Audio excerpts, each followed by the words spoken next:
Welcome to another edition of Infrared Sauna Expert, your source for saunas, detox, and health improvement devices. Make sure you're subscribed to the channel so you can hear the insider's question of the week, and hit the like button on this video so we know you want to see more helpful tips. As always, resources and show notes can be found on infraredsaunaexpert.com. Or if you're looking for the approved list of sauna brands, certifiedsaunas.com has all the updated info. Let's jump into today's episode with your go-to infrared sauna expert, Matt Justice. All right. Today's video is going to be on sauna wood types and comparing specifically basswood to cedar. Now, a lot of people ask me about the wood type. And I've said over the last year or so that for me personally, wood type is not a really big selling point. And so a lot of people, they're not offended by that, but they just don't understand, or they're shocked that I would say that, because almost every sauna company uses the particular wood type as a selling point to try to persuade you. I don't think it's that important. It is the type of wood in a sauna has never contributed to how well or how good my sauna experience is. Doesn't have anything to do with how well I sweat. Doesn't have anything to do with actually, I shouldn't say that. In some of the poor quality saunas, cheaper woods that have a really strong smell kind of make it hard to breathe. But that just could be because I'm sensitive to it.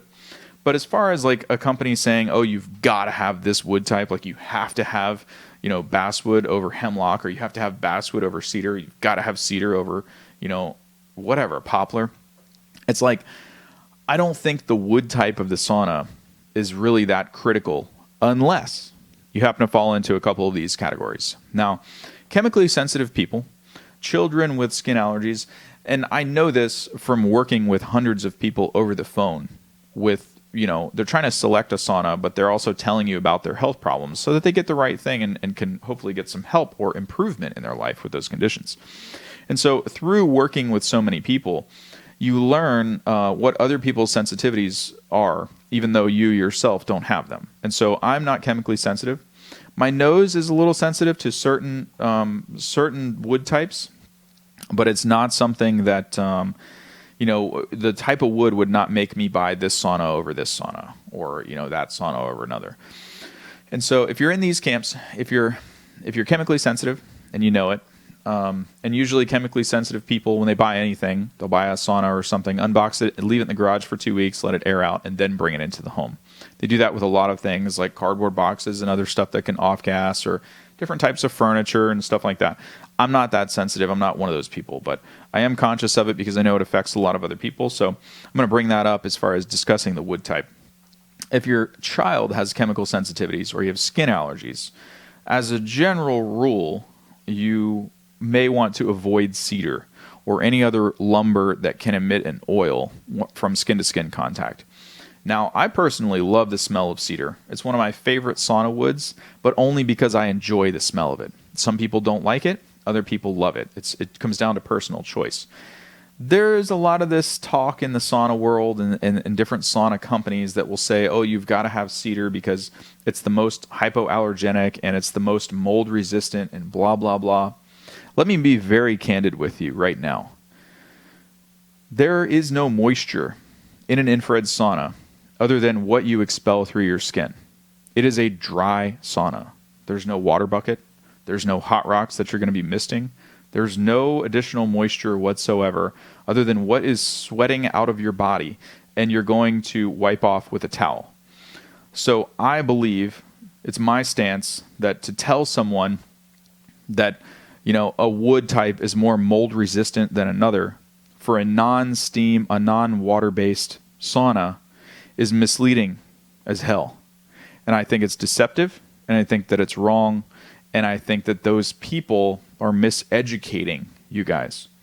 And so I want to make that very clear. I don't stand for any of that stuff.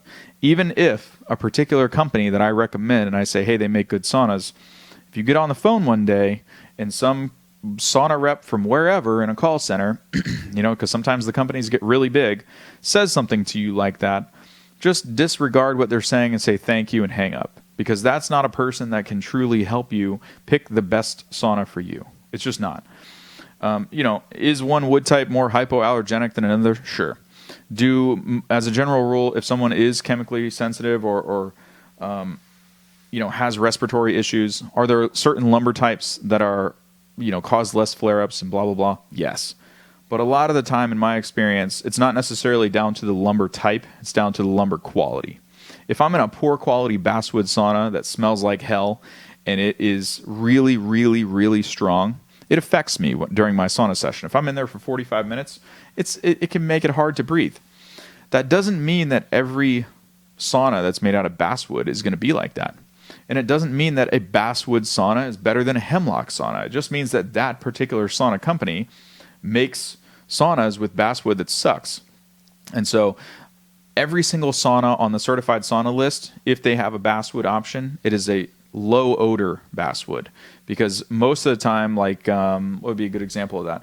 Clearlight Premier saunas that are made out of basswood, the basswood dissipates and you don't have a strong smell. If you compare that to another brand that's cheaper or uses a less quality basswood, the sauna can really smell like super, super strong. I don't like that. I don't think that's good as a unless that's just your preference. But let's talk about specifically the poplars and the hemlock. So I think hemlock, a lot of people say that hemlock is like the cheapest wood, and why would you want a sauna made out of hemlock and blah, blah, blah. And I disagree.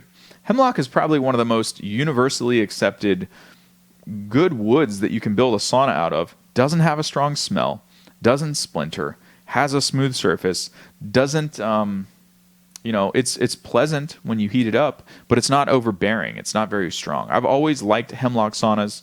People say that the wood is more prone to warping and all this other jazz.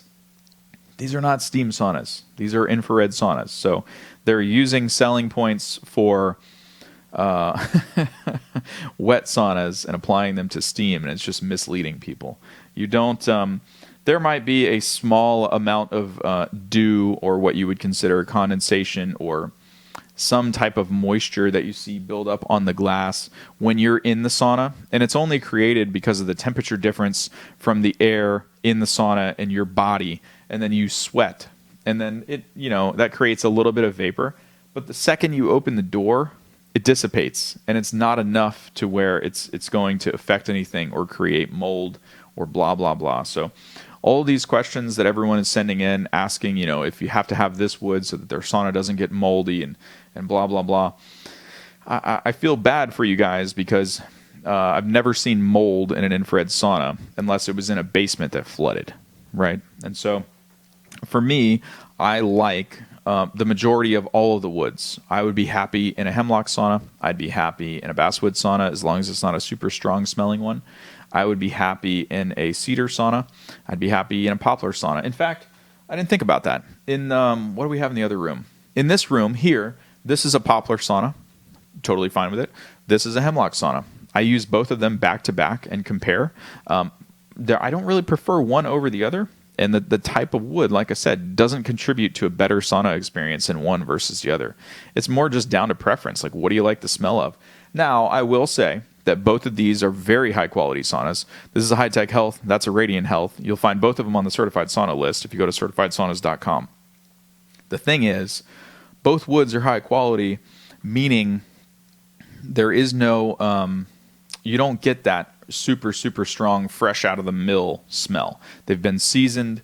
It's not overbearing. You don't get in one and close the door and it's like, oh my God, this is so strong, I've got to get out. That's the kind of stuff that I would recommend you avoid. And I would also recommend, not so much basing your decision on the type of wood, unless you're either chemically sensitive or have a child with skin allergies. And if you do, I would probably recommend either your poplars. A lot of chemically sensitive people like the poplar. However, I think the hemlock and the basswood is just as good of a choice. Personally, if it were me, I would pick the hemlock, but that's just my personal preference. So hope that sheds some light on sauna wood types. We're going to do some other comparisons for different types of wood because there's a lot of misinformation out there in the industry. People say that if you don't buy an infrared sauna with this type of wood, it's more susceptible to bending and twisting and all this stuff. I don't know where these people think that you're planning on putting the sauna, but you're not going to leave it outside in the rain. There's no twisting or whatever unless you left it outdoors in the elements to get wet. That doesn't happen. It's dry. There's no shifting. So I'm going to do some other videos where we take the camera off the tripod. I'm going to zoom in and show you different wood types. I'm going to show you the joints. And I'm going to show you the difference between a brand new sauna that I just unboxed and a sauna that I've had for a year, right? And so that you can actually see there's really no change. And so if you guys have any questions or would like to request a topic for next week's video, let me know in the comments, and I'll see you in next week's video. Have a great day, guys.